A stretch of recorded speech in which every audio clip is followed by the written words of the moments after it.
اگر حتی روزی باران زیر باران دلگو میزند سوی این راه و این کارگاه، پس به هیچ وجه نمیتوان درک نکردن این همروانی را، این کشیش و این عشق را. ما نقش باران را بالای چتر در قد و قامت او میبینیم و اما او نقش این کارگاه را در تار و پود، در رگ و پیوند تینت خیش تا هنوز حفظ کرده. زعفران محبت آور، ایجادکار هوشمند و داننده خوبی راز و نیاز رادیوی تاجیکستان. کار در اداره تشکیل کردن، سفربر کردن، خب موضوع را سپارش دادن در تهیه، در شیوه تهیه کردن همه مواد با کارمند یک جای کار کردن، سفربر کردن در پهلوی بوده بسیار یک خاصیت بسیار خوب است که در گشوده دادن ماهیت موضوع کمک میکند برای هر کارمند. بنابراین همین مهارت تشکیلاتچی را ما در فعالیت خانم زعفران محبت و ژورنالیستی ورزیده ما می‌دیدیم. زعفران محبت و یک دانشنامه زنده بگیم اگر در روبروی ما بود خطا نمی‌کنیم، چون که واقعا اونقدر دانش، اونقدر معلومات درباره تمام ادیبان مثلا کلاسیک و معاصر داشتند، درباره تمام استادان صنعت، درباره تمام هنرمندان تئاتر، سینما اونقدر معلومات داشتند که هر چی که ما نمیفهمیدیم یا هر چی که مثلا برای ما مشکلی میکرد، مثلا به یگان دو دلگی با مراجعت میکردیم و تمام معلومات دقیق و یا سریع رو از زبان او میگرفتیم، یعنی از گفتگو میگرفتیم و در برنامه‌های استفاده میکردیم. حتی سوال‌های ما رو میدیدن که با ادیبان، با نویسندگان، با اهل زیو ما چی گونه سوالگذاری میکنیم، اونها رو تحریر میکردن و ما رو بعداً با دوی نیک به ثبت و به صحبت میفرستادن. مهمترین خصلت اپای زعفران از آن عبارت است که همون کارگری خود را قدر کرده میتواند. همون پرابلم هایی که کارگر دارد وی را گوش میکند. این گوش کردن هم هر کس هنر ندارد. میدونست که با کی چه صحبت کند، چه سوال دهد. بعد دلی بسیار وسیع و دست کشا دارد. وقتی که در خونه زعفران فرزنداش هم یک جای باشند، یک نفر از در درآید، اگر به بهشت می‌درآید، به بهشت نیروی انسانی می‌درآید، به بهشت محبت وارد میشه. واقعا هم نامش هم فامیلش برای دوگانه من بسیار موافق است. واقعا زعفران محبت است. زعفران محبت دختری سعادتمند و با صداقت وطن، زاده شهر دلارا دوشنبه گلبدامان، عاشق شیدا و دفاع کننده و ترغیبگر فرهنگ و معرفت و تمدن ملت. راهی طی کرده 14 ساله فقط در یک مکان، رادیوی تاجیکستان، مؤلف برنامه‌های خانه مهر، مرز ناموس، نور استقلال، 20 چهره استقلال، نسل استقلال، آشیان بلبلان، ادیب و زمان، عصر من، فرهنگ آریان و باز چندی دیگر. قدردانی ها: علوچی تلویزیون و رادیوی تاجیکستان، علوچی فرهنگ تاجیکستان، علوچی مطبوعات تاجیکستان، دارنده مدال شایسته، کارمند شایسته تاجیکستان، مهمتر از همه فرزند نازدانه خاندان، خواهر مشفق برادران، همسر صادق و شفیق و مادر دو گل دختری برنای و یک شاه پسر آزادکار. زعفران محبت و با احترام نام بلند رادیو، با احترام خدمت‌های واقعا هم شایسته و نظرت کرده شما در همین رشته در سمت رادیو، امروز آمده مهمانی حضور شما. خوشبخت باشید و واقعا هم بایستی که دختر رادیو باشید، چند ده ساله در خدمت رادیو بودید، در خدمت شنونده رادیو بودید و چقدر خاطره ها باشد در ذهن شما، در صفای باطن شما پشت همین نام رادیوی تاجیکستان. بله، رادیوی تاجیکستان. رادیوی تاجیکستان از دوره تأسیس خود تا به امروز همیشه در خدمت مردم بود. بله. با همه برنامه‌های جالب، رنگین، شنیدنی. رادیو درگاه است مقدس. مکتبی بزرگی هم دارد. انا همین مکتب رادیو توانست جوانان را تربیت کرده به دیگر سمت، یعنی مجله ها، روزنامه های جمهوری، خب رادیو، تلویزیون های دیگر در اونجا کار فعالیت دارن. باید گفت که رادیو یک چیزی بود برای مردم که گویا یک دوست نزدیک، رفیق، همدل و هم نفسی همه مردم بود. همه ساحه ها که کار میکردن آنها همیشه گوش به صدای رادیو میدادند. چرا؟ زیرا رادیو حرفی درست داشت، حرفی داشت که به اون مردم اعتقاد داشتند، باوری داشتند، اعتماد داشتند. در همه دور زمان ها رادیو دسترس به همه قشرهای جامعه است. می توانند مثلا چوپان ها در دشت و صحرا، در دهقان ها در پختزاران، علما در اتاق کاری. بله، امروز البته تکنولوژی پیش رفته است، ولی اون دورها همه امکان تلویزیون تماشا کردن نداشتند و تلویزیون مثل رادیو 24 ساعت یک شبانه روز فعال نبود. از رادیو مردم دقیقاً وقت را میفهمیدن. خبر و سرود و موسیقی ها و سپیکتاکل ها، دراما های موسیقی، انا همین سپیکتاکل هایی که در رادیو تئاتر در نزد میکروفون، بله، رادیو در نزد میکروفون نام داشت و مردم همیشه گوش میکردن. از روی انا همین رادیو انتینروفکا ها، سپیکتاکل ها که خیلی ماهرانه گذاشته شده بودن اینها، یعنی در همان شرایطی که نه همه چیز آماده مردم بود، شرایط کمتر دیگر بود، توانستن کارمندان رادیو، یادشان بخیر که امروز قید حیات نیستن، آنقدر ثبت زیبایی کردن که مردم خود را در تئاتر احساس میکردن. خیلی زیبا میشوندن سپیکتاکل ها رو و هنرمندان اصیل جمهوری رو به واسطه رادیو بیشتر آنها شناختن، زیرا آنها امکان شدن. آنها امکان به تئاتر آمدن نداشتن. آنها بهترین اکتورها، بهترین هنرمندای شناخته جمهوری رو که امروز افتخار هر یک تاجیک و تاجیکستانی است، طریق رادیو شنیدن. اثرهای بدیعی معرفی میشدند.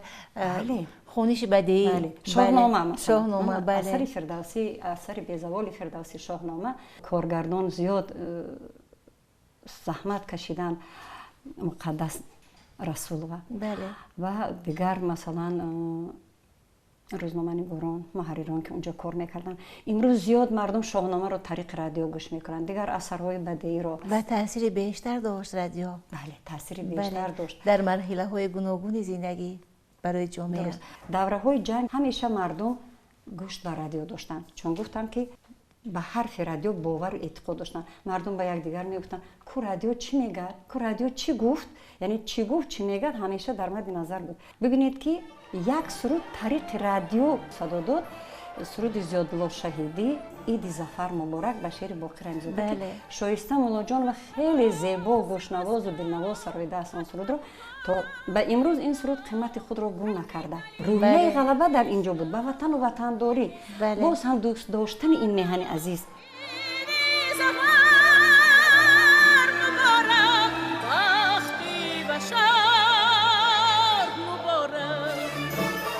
می‌آییم به دوره جنگ شهروندی. برنامه در آنجا تهیه شد، تولید شد با نام خاک وطن، که خیلی برنامه دوست داشتنی بود و باید گفت که خاک وطن منشأ گرفت از سخنان جناب عالی پرزیدنت کشور، پیشوای ملت تاجیکان، امام علی رحمان. یعنی اون کس وقتی در یکی از سخنرانی‌هایشان گفتند که من هیچگاه آرام نمی‌شوم تا یک گریزه آخرین به وطن بر نگردد. انا همین سخن جناب عالی سرور کشورمان، انا همین برنامه تولید شد. برادران و خواهران دور از وطن، شما را خانه‌تان، زمینتان، باغتان، مکتبتان و خویشاوندان و نزدیکانتان انتظارند. تاجیکستان و خاک اجدادی شما را انتظار است. می‌دانم سرزمین افغان برای شما نشیمنگاه است، ولی یاد آورید خاک وطن از تخت سلیمان خوشتر. در حقیقت گریزه های آخرین به وطن برگشتن از همه کشورهای همسایه و بخصوص از افغانستان. وقتی که این برنامه رو ما تهیه می‌کردیم، در چند جایش من هم اشتراک داشتم، می‌دیدیم اونها میگفتن که همیشه که ما رادیو گوش میکنیم و در همون جا در کدام بوی وطن به مشام میرسه. بله، بوی وطن رو اینا احساس میکردن، یعنی خواهش داشتن که حاضر بخیزند و بعد همون برنامه به وطن برگردند. این است نگینا جان خدمت رادیوی تاجیکستان.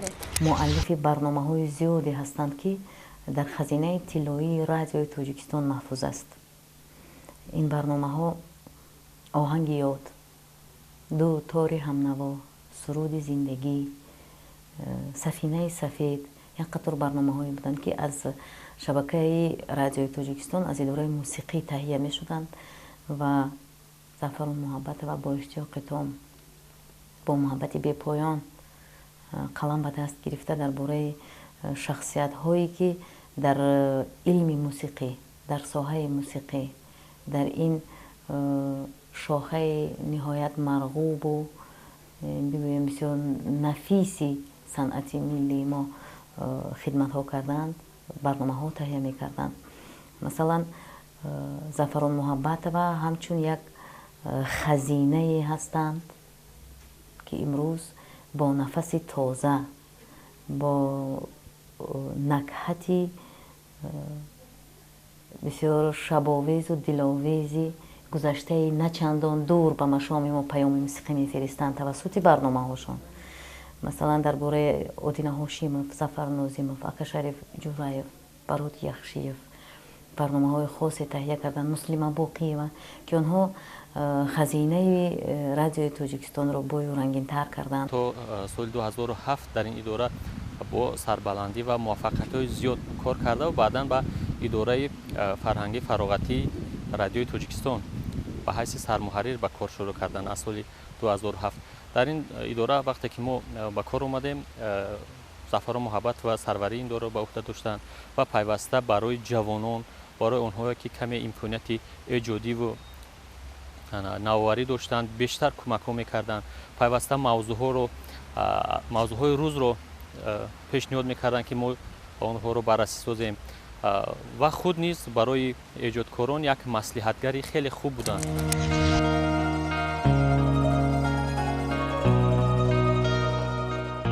به حقند هم پیشه ها. تا وقت روی کار بود زعفران محبتова با حضور روشن ایجاد خیش فضای فرهنگی کارگاه و سامع را گلباران کرد تا حدی که قدرت داشت. مثل که آبوگیل این شخصیت از صداقت سرشته شده، صداقت به نیاگان، صداقت به سخن، صداقت به زندگی، صداقت به زحمت. زعفران محبتова ایجادکار است که استعداد جان کاستن و زحمت کشیدن دارد، ورنه در یک فاصله کوتاه وقت برنامه‌های سبز اندر سبز ایجاد نمی شدند.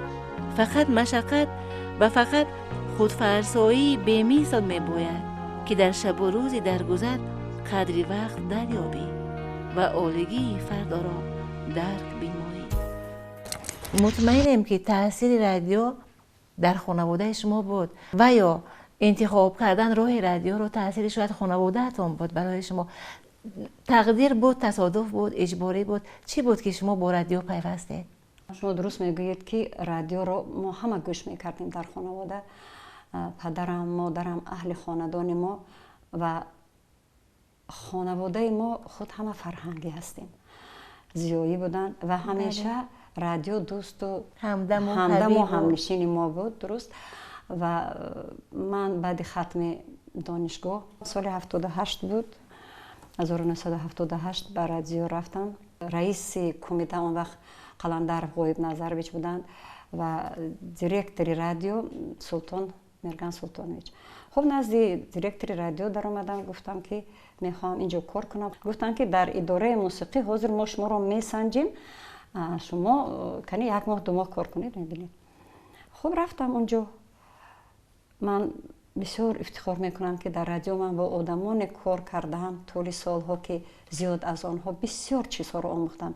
نه فقط کار رادیو، برنامه سازی دیگر، ولی محیط رادیو اونقدر محیط و فضای رادیو آرام و خوب بود که من دیگر جا گشته رفتن نمیخواستم. اونجا اولین دیکتور رادیو در اداره موسیقی مظفر رستم کار میکردن، خدایار قربانبک، شاعر صابر سلطان، خب مرحبا لطفی اللهی و نجم نسا و مروه. من نفرانی که آنها بزرگسال بودن، من جوان و فقط از جوانها در اونجا ابرار احرار بودن. بعد عبدالله سلطانوف. خب مرا خوش استقبال کردند، بسیار با شوق. من اون وقت کارتاتیکا ها بود، با کارتاتیکا کار کردم. خودشون دیدن که میدونید این درست میگوید، انا همین محیط خانوادگی بود که من از همون هنرمندانی که مثلا سرایندگان هنرمندان بسیار خوش سلیقه جمهوری الکی با خبر بودن. در همسایگی با استاد اکاشریف جورایف زندگی میکردیم. ما با اون کس هم خویش و تباری هم داشتیم. استاد باقی رحیم زاده می آمدن اونجا، ترسون زاده می آمدن، آدینه هاشم، عبدالله نظریف، بوی محمد نیازов، جورابیک مرادov، دیگر و دیگر. انا همین هنرمندان برنامه سوق برای اونجا میدیدم. با چشمی سر میدیدید، سلام میدادید، الک میشنیدید. بله، با یک هوس نگاه میکردیم که چون که اونها رو فقط ما در تلویزیون میدیدیم از نزدیک. برن اونجا. خب وقتی که بر رادیو هم آمدم اکنون باید با آن همین ها سر و کار داشته باشیم، یعنی سرود آنها، هنر آنها رو اکنون ما باید ترغیب کنیم. بله. و من فکر میکنم تا جای این به من میسر شد. اولین برنامه که در رادیو من روی کار آوردم از روی مکتوب ها بود. پیش نگینا جان در رادیو این خیلی بود، کنسرت برای مثلا خواجگی قشلاق، بله، کنسرت برای مثلا وقتی سحر، برای صبح. انا مثلا کنسرت ما بله بامداد بود. انا همین کنسرت رو ما آماده میکردیم و باز از حیات فعالیت یکی از هنرمندان درباره کار ایجاد هنرمند دیگر. و شنونده هم نسبت محتوای رادیو مثل که بی‌طرف نبود، پیوسته در رابطه بود. همیشه با رابطه و با کارمند رادیو مثل که کمک میکرد. بله. با پیشنهادی اندیشه، با پیشنهادی نظر خویش. بله. بعد مکتوب ها می آمد، چون زیاد اون سالها همین قدر مکتوب می آمد. ما شعبه مکتوب ها داشتیم، پر می آمدن، یعنی از همون بدخشان و زرافشان، از ناحیه های کوهستان دوردست، از رشتان، از ونج، از سوغد زیاد می آمد، از همه بگویم مناطق کشور. مثل که رادیو تمام جمهوری رو با آغوش می گرفت. تصور کنید، آن هم خیلی بود. و آنها خواهش میکردن کدام سراینده و هنرمندی رو که مثلا ذوقی انا همون چوپان ها نمیدونم در صحرا بود یا برای پختکاران مخصوص کنسرت ها میدادیم. ما همیشه یعنی رادیو در خدمت مردم بود.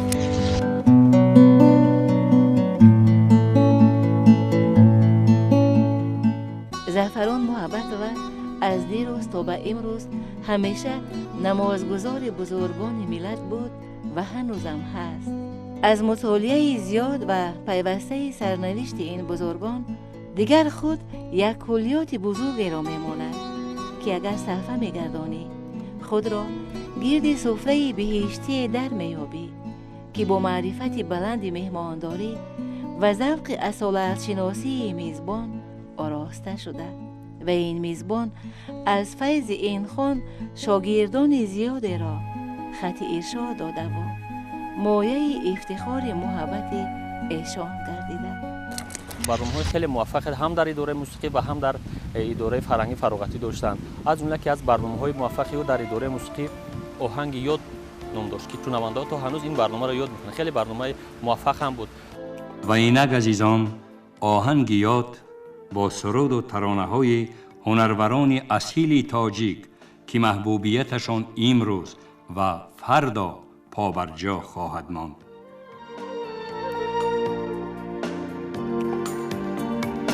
شنونده عزیز، برنامه نوبتی آهنگیات به ایجاد و فعالیت هنری هنرمند مردمی تاجیکستان استاد ظفر نازیموف بخشیده می شود.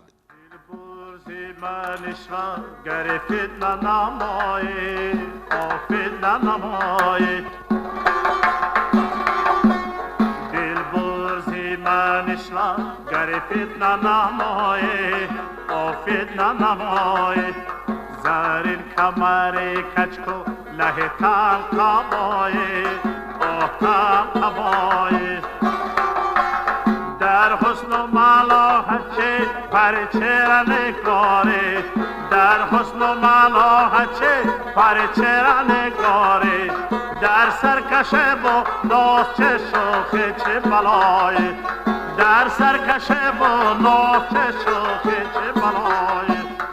بعدا در اداره فرهنگی فراغتی برنامه‌های بوی جوی مولیون بخشیده به 1150 سالگی استاد رودکی را تهیه کردند.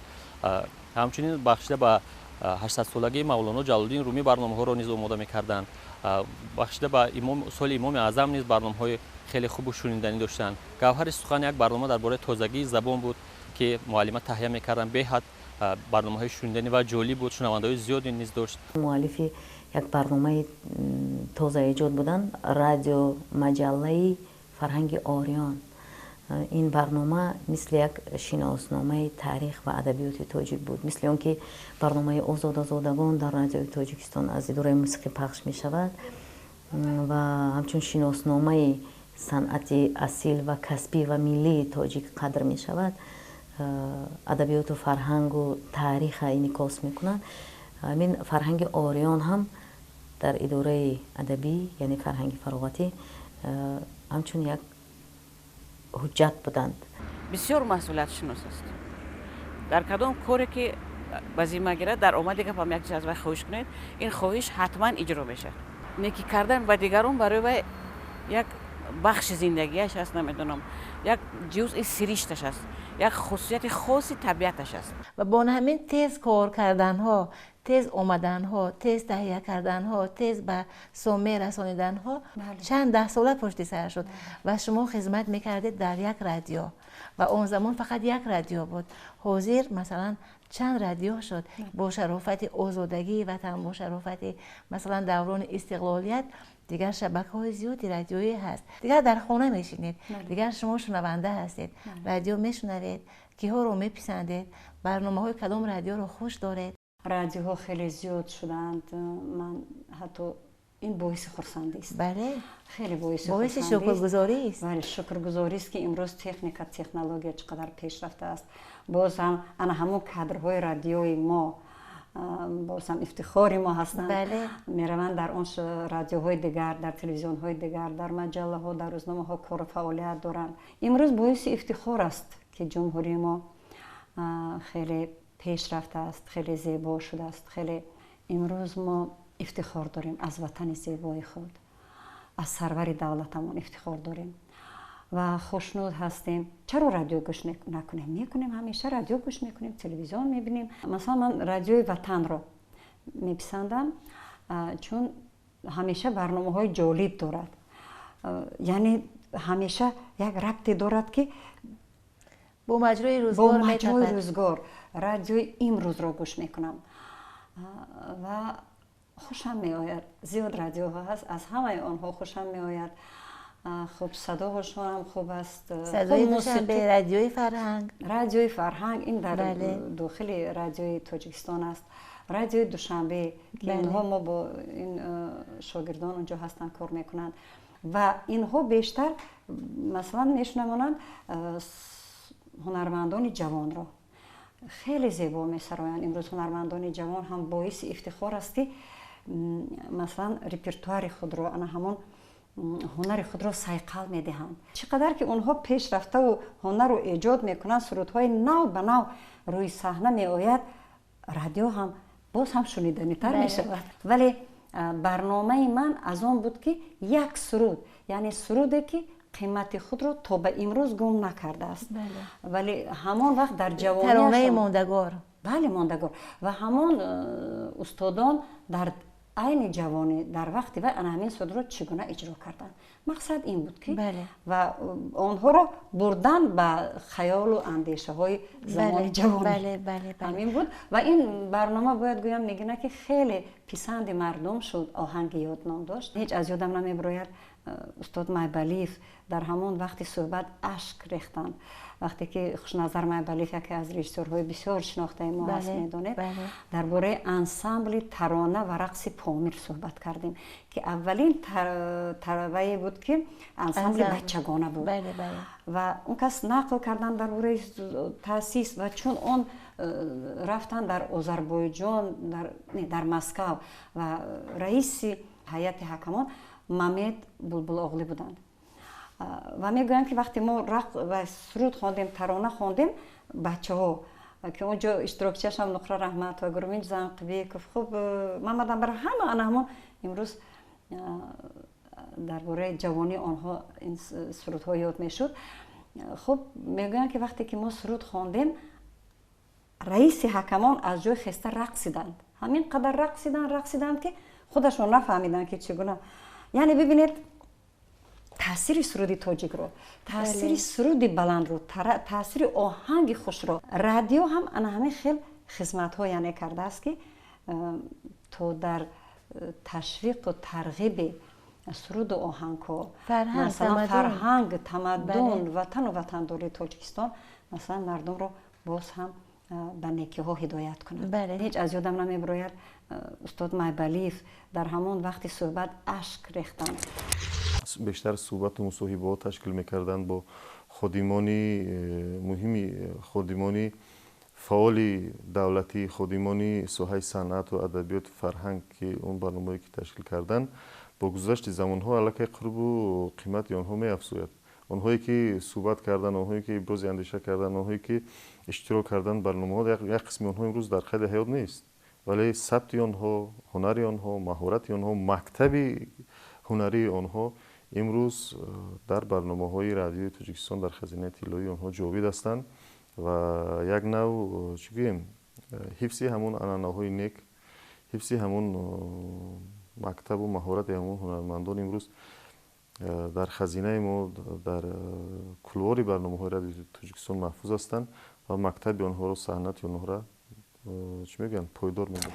اون وقت‌ها ثبت یک سرود چقدر مشکل بود. ثبت یک سرود یا که ثبت یک برنامه اون رو ما می‌نوشتیم، خب سرمحرر می‌دیدن، بعد چند جای دیگر می‌رفت و یعنی از چند نظری می‌گذشت، بعد اومده ثبتش هم مشکل بود. کاری کارگردان هم خیلی اذیت داشت. تنظیم هم دشوار بود. خب در استودیو ثبت ما هم اونقدر مثلا به آسانی نمیشد. ولی امروز خیلی پیشرفته است رادیو. امروز وقتی من میروم میبینم خب یک نفر میتواند هم تو رو ثبت کند، هم مثلا کارگردانی کند، هم تنظیم کند. یعنی کامپیوتری که در نزد وی هست همه کار رو اجرا کرده میتواند. یعنی سرود هم یافتنش خیلی برای اینها آسان شد. پیش برای یک سرود رو یافتن به خزینه مراجعت میکردن. کارگردان ها، خود محرران اون رو رفته از خزینه میافتیم، اون رو از اونجا گرفته ثبت کردن، اون رو آورده شنوانیدن، وقت زیاد میرفت. برای یک برنامه خیلی ما اذیت میکشیدیم گفتن اگر ممکن باشد. ولی امروز خیلی کار آسان شده است. من در دورانی که در اداره فرهنگ فراغت در رادیوی تاجیکستان به حیث سرمحرر کار کردم، حتی میدیدم که همین سفارش در لحظه اجرا میشد.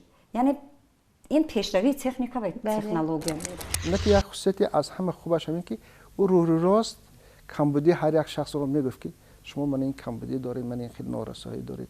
بعد پیش از همه رادیو که صدای خوش را طلب میکرد، او به همین چیز تکیه میکرد که این برنده موفق است، باید برندگی کند، هم برابری مؤلف بودن یا برابری محرر بودن. و شخصانی هستند که او فقط نوشته میتونن لیکن برندگی نمیتونن. از جمله خودی منم برندگی کرده نمیتونستم، فقط مینوشتم. جوانان هم امروز خیلی جوانان پیشرفتن، جوانانی هستن که میآموزن، گوش کردن، اونها اینترنت رو میبینن، از همه چیز باخبر هستن. ما دوران ما چنان بود که ما گوش میکردیم هر یک محرری ورزیده که پیش از ما بود، اونها با ما چی میگویند، خب در دنیا چی گپ است، چی هست، گوش میکنن. امروز اونها بله ما رو احترام میکنن، حرمت میکنن، گوش میکنن، ولی الکی خودشون مثل که از همه چیز باخبرن. بله. درست؟ بله. انا برای همون برنامه هم باز جالبتر خیالم میشه. بله.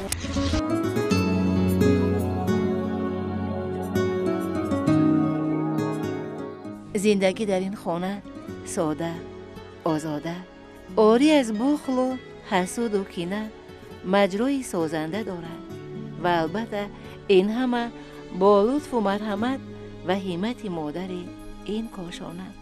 گل مهره که پرورید در گلدان قلب جگرگوشه ها دیگر بارآور شده. دیگر فرزندان از مادر آموختند رویش زندگی را، دور از شر بودن را، مرهمبر داغ و درد گشتن را و در همه گونه شرایط انسان ماندن را. حلالشان را. من چندین مرتبه مثلا به خاندان او رفتم و شاهد گردم که در همون سالها مثلا شادروان شوهرشون واقعا بیمار بودند، روی بیستر بودند و اما با وجود اینکه که در خانه قدر مسئولیت داشتند، زعفران محبت ولی در کارگاه از این بیشتر. و ما جوانان و من شخصا خودم مشاهده کردم که هیچ وقت ما رو هفتادگی زعفران محبت را ندیدیم، حالا که چقدر مشکلی زندگی داشت، چقدر یک مثلا شوهرش روی بیستر و به خاطر درمان او حتی به خارج کشور نیز چند بار رفته آمدن، ولی همیشه یک با چهره خندان، همیشه با نیروی تازه به ما جوانان نیرو میبخشیدند و همیشه کوشش میکردند که همون سطح برنامه هایی که ما پیشنهاد میکنیم هیچ وقت پایان نرود، همیشه در سطح بالا باشد، همیشه شنونده خود رو داشته باشد، همیشه شنونده ها از ما راضی باشند و اونقدر مکتوب ها و اونقدر زنگ های تلفنی که ما میگرفتیم این همه دلالت از آن میدهد که مثلا همون نازکی های خوبی راهبری را استفاده می‌بردند که اداره فرهنگی فراغتی یک محبوبیت خاص داشت.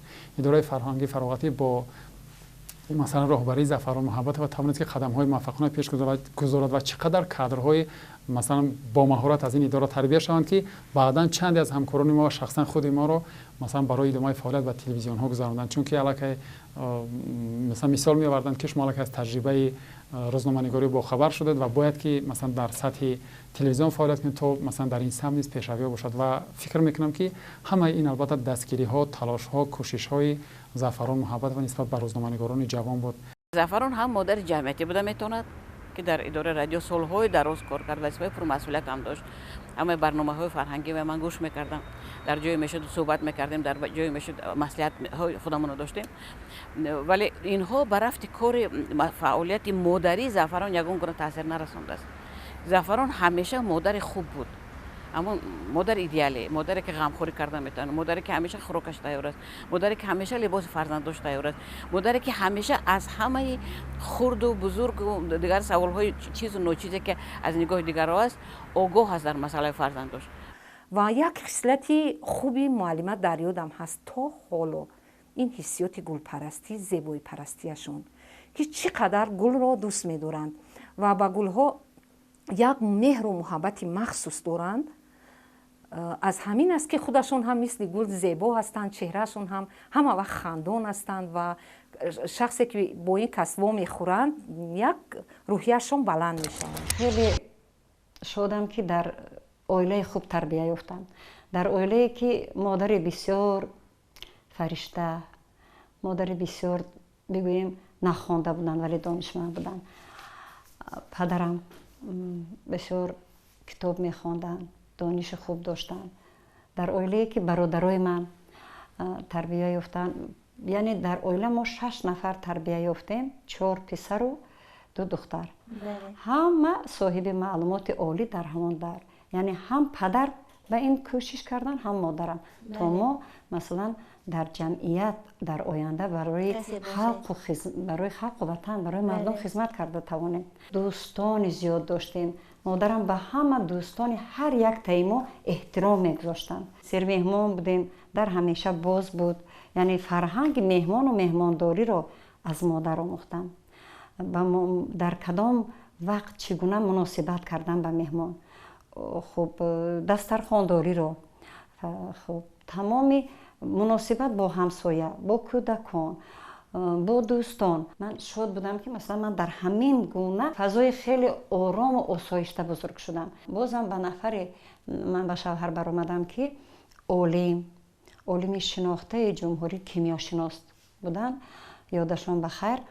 شوهرم در دانشگاه آموزگاری پایتخت کار میکردن، بعدا در وزارت معارف جمهوری. باز هم در خاندان خودم هم همین گونه فضا بود، فضای آرام، محیط فرهنگی بود. شوهرم از شعر و شاعری هم بسیار باخبر بودن، زیاد کتاب میخواندن و فرزندان رو مجبور میکردن برای مطالعه کتاب. مجبور نه، یعنی می آموزاندن که عاشق میگردانیدن. بله. در وی رفع کتاب‌های زیاد بودن. خودم هم از خوردی به آنها کتابخوانی رو همیشه تلقین میکردن و شوهرم هم. یعنی وقتی اگر یگان تا فرزندم کتاب میخوندن، ما رو از بالای کتاب خیز را و فلان کارو کن نمیگفتیم. چیزی اصلا مهم در مادر بودن اون است که به فرزند ملکه خوشبختی رو داده توانی، به فرزند انسان بودن رو، محک انسانی بودن رو سپرده توانی. و زعفران این کارا کرده است. من فرزنداش بسیار دوست می‌دارم چون فرزندای خودم و هر کدامش اونقدر نیکی های عجیب، اونقدر پاکیزگی ها در ضمیرشان دارن که از همین 2 انسان عالی جناب بهترین چیزها رو گرفتن و این تصادفاً گرفتن نمیشه. این مادر است که در نهاد فرزند جا میکنه. فرزنداش انسان‌های موفق هستند، انسان‌های خوب هستند، انسان‌های هم ظاهراً و هم باطناً بسیار انسان‌های زیبا هستند و من گمان میکنم که از این زیاد مادر برای فرزندها کردن نمیتواند. همشون صاحب معلومات هستند، همشون دانشمند هستند، همشون انسان دوست و انسان پرور هستند. یکیش اقتصادچی شد فرزندم که دخترم، دیگریش دانشگاه آموزگاری رو ختم کرد، شعبه انگلیسی رو که خیلی زباندان شد و پسرم دانشگاه تکنیکی تاجیکستان ختم کرد با موفقیت، امروز کار کرده ایستاده است. انا خیلی یعنی در شکر میکنم که به همش وقت میافتیم. سلامت باشد معلمه عزیز. مهم همین به وقت رسیدن است. آخر به وقت اگر میرسیم ما به همه کار دست میابیم. سلامت باشد. زهی این عشق، این محبت، این صداقت که در صفای باطن شما میتپد و در حضور شما از بیان شما خوب احساس شد. ان همون عشقی که نسبت به وطن است، نسبت به این مرز بوم است، نسبت به خانواده است، نسبت به فرهنگ، به تمدن ملت است، نسبت به کسب خویش است، نسبت به رادیوی تاجیکستان.